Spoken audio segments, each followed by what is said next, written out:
In this third video, we will be doing metaphors. Okay, so if you are wondering what is a metaphor is a figure of speech.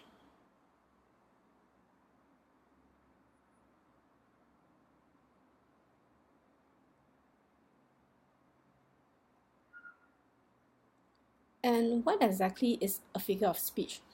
A figure of speech is basically a way of saying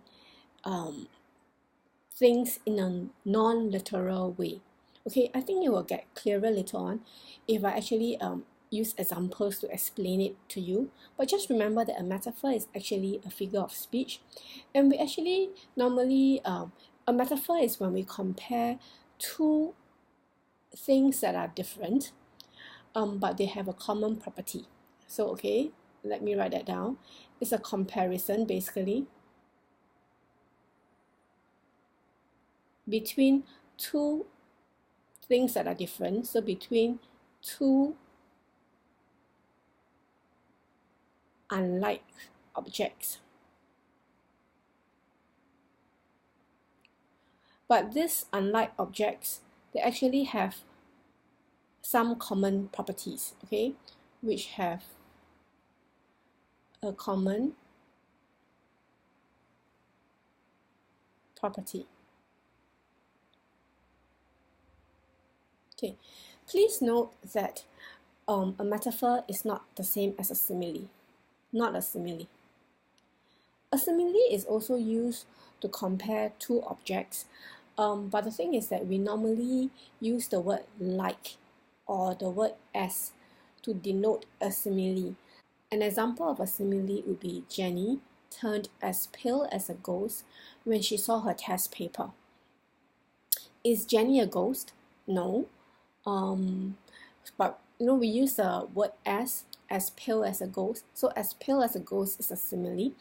However, besides using the word as, the word like is also used to denote a simile. Yeah? So for example, you can say Jenny was so pale like a ghost when she saw her test paper. That is also a simile.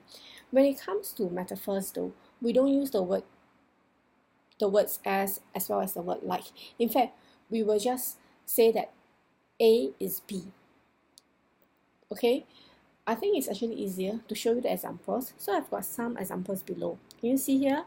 Examples of simile, of metaphors, okay? Now the metaphors are underlined. So look at example 1. It's no use begging her for mercy. She has a heart of stone. Now, can a person really have a heart that is made from stone? Obviously not. That's what we mean by saying that metaphors are not literal. They don't really mean what they say, okay? But what's the meaning when you say that someone has a heart of stone? You're saying that she has got no sympathy and she won't feel sorry for you, and that's why she won't help you. Okay, or we sometimes say this: the examination or the test was a breeze. Was the examination or the test really a gust of wind? No. When we say that, okay, it's a metaphor, because we're saying like, the examination is not really a breeze, but we are saying it's a breeze. What does it really mean? It means that the examination was easy. Another metaphor here: he is such a pig when he eats. Is he really a pig?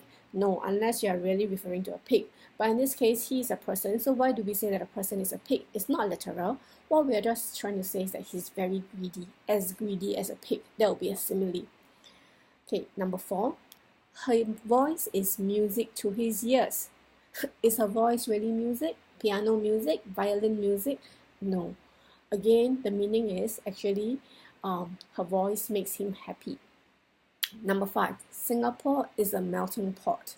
So is our country really a utensil? A pot? No.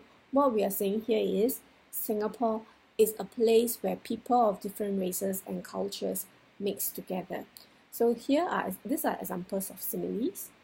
Then when you look below, okay, more examples. Okay, in the following famous verse, this is actually a verse from a very famous poem. The poem is called The Highwayman. In fact, you can actually Google this on YouTube. You will actually, there are many versions of this, and it's normally sung to a tune. Okay, the poem was actually written by Alfred Knowles. Okay, and he used a lot of metaphors in this particular poem, especially this verse here. Can you spot the 3 metaphors in the first 3 lines? Okay, pause, read through the verse, and see whether you can identify them. Okay, now when you're ready, play again, and we will see whether you got the metaphors, you pick the correct metaphors. So pause when you're ready. Welcome back. Okay, come, let's see whether you got the correct metaphors. Okay, the first one, the wind was a torrent of darkness among the gusty trees. Do you get this? A torrent of darkness. Okay, firstly, what does torrent mean? Torrent means like a big gush of water, a flood. So is the wind really a flood? No. Okay, but we're just saying that the wind was so strong, it was like a flood. Okay, so this is the first metaphor. The moon was a ghostly galleon tossed upon cloudy seas. Here, okay, the more obvious metaphor is this ghostly galleon. Galleon is actually a ship, and a ship found that you find sailing on the seas 100, 200 years ago. And in those days, there were a lot of like ships sank quite regularly because their technology was not so advanced. So we are saying that the moon was like a ghostly ship tossed upon cloudy seas. The road was a ribbon of moonlight over the purple moor. Okay, so the third metaphor is here. Ribbon of moonlight.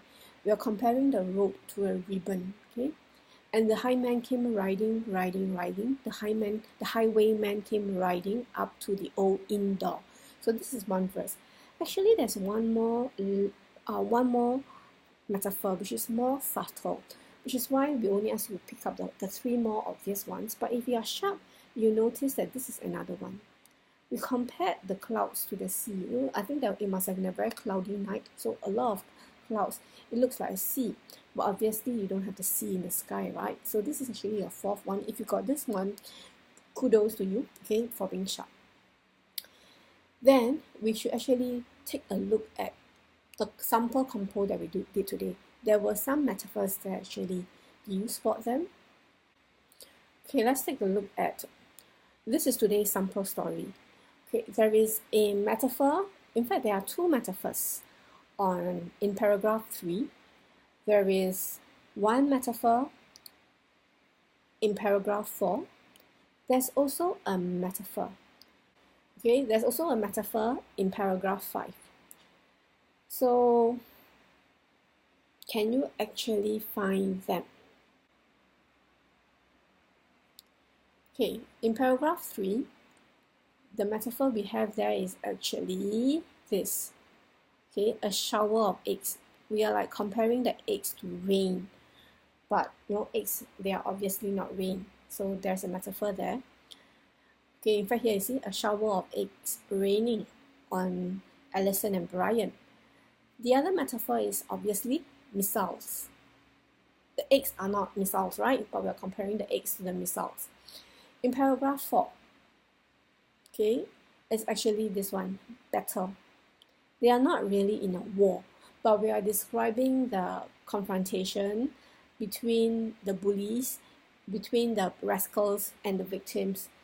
We are comparing it to a war, so we use the word battle here. There is actually a simile in paragraph 4, actually, if you note here, like an overturned turtle. Because we have the word like in front, this figure of speech is not a metaphor, but a simile. So take note of that.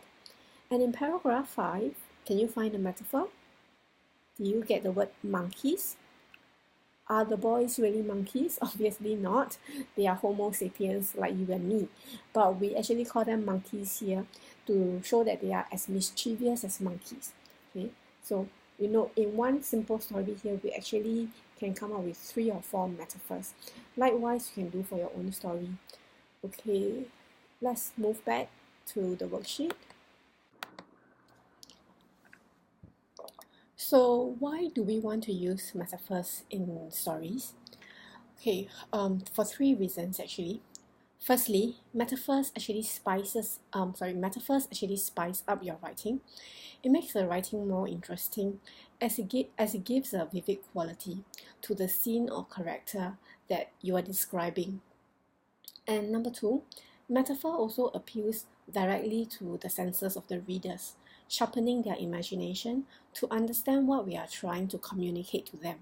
Lastly, metaphors are also ways of thinking, offering the readers fresh ways of examining ideas and viewing the world, which is why over here in the last section, we actually want you to cast back your memory of and think of metaphors that you may have come across in storybooks that you have read.